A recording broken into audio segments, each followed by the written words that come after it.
Good day everyone. By the way, I'm Cyril Pirayan from Masbate. So today I'm going to show you, or I will going to show you the steps to create a Google Classroom. First, you have to open your web browser and go to the Classroom Google Chrome. And after that, here, kung makikita nyo, may square dito na may mga dot dito sa gilid, the upper right. Click mo yan. Tas, hanapin mo yung Google Classroom. Eto, kita ko na. Wait, nasa yun?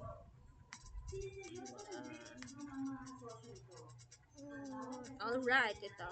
Click natin. Tapos, yung kanina, nawala kasi yung internet.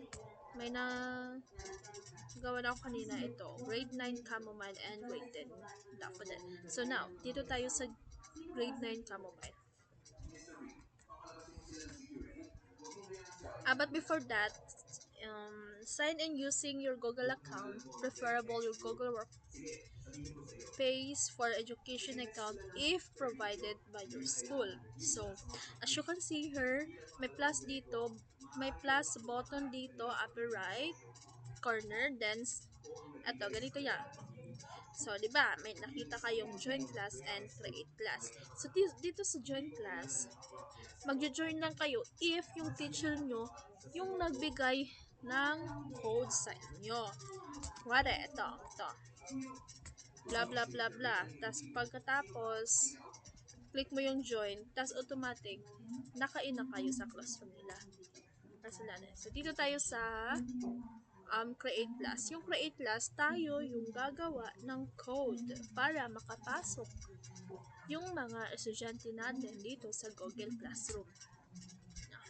So, but before that, basahin nyo ng mabuti itong using sa school with students. At pagkatapos, put a check on the box, then click the continue. Ana. Dito tayo. So, as you can see here, class, Charis. Makikita mo yung dito. Yung classroom na ni-create mo. Click natin yung grade 9 Chamomile. Alright. So, dito,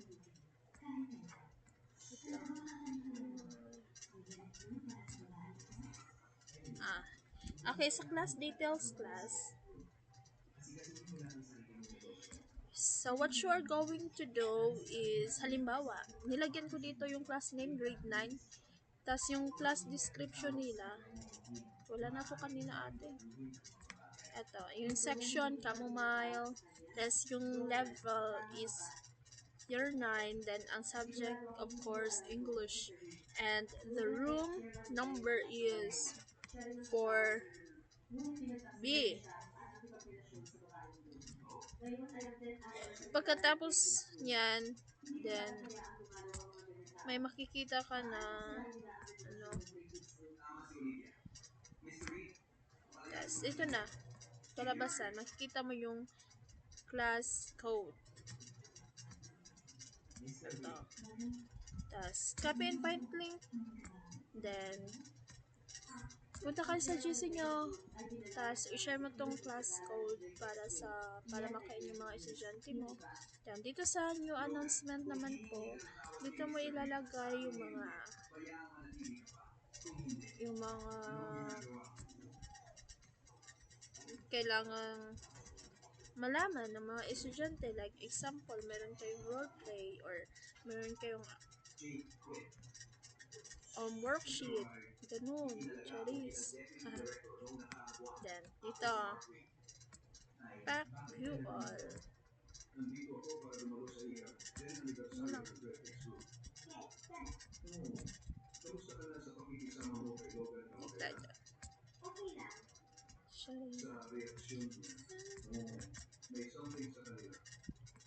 Ito. Tapos dito, mali. Here, the Google Drive, example lang to ah. Example lang to. If you are going to attach a work or homework for your students using Google Drive or mga files na, dito mo siya ilagay. Diba ganito, walang laman. Mag-new ka lang, click the new, then ano yun? Ito may Google Forms, black quizzes, pwede kang gumawa ng ano, project. Pag naka-find na, like for example, you want to give a file for your students. Pa yan? Ano ba to? Eto. Picture lang to eh. Sample natin. Ano? Eto. Aral reading go up. Lagay mo lang dyan.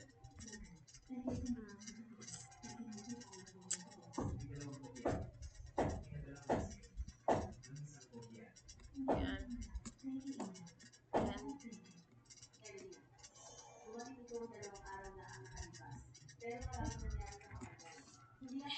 Pataka na po. Sorry. I like for example sa class work. Create like assignment, quiz assignment, questions, materials, yung topic, nun. For example, yung topic natin is Romeo and Juliet. Ay, hindi. Literary devices. Literary devices. At topic. Yan. So, syempre, quiz assignment. Yan na. Literary devices.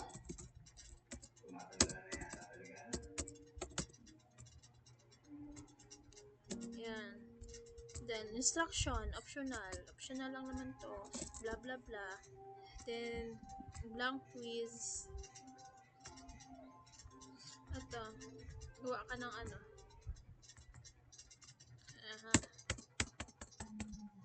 Like,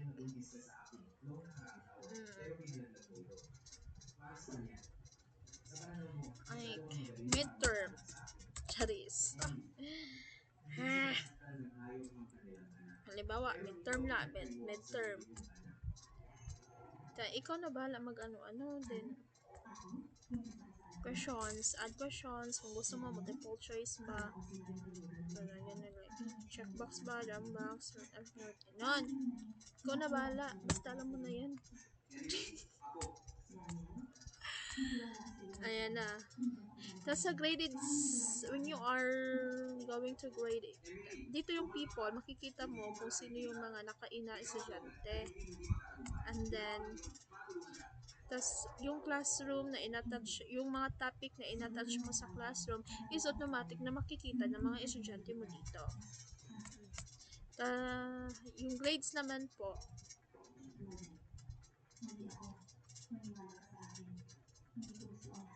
ito.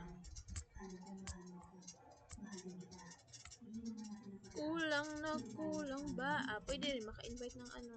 Sa chat. Bilan. Yan.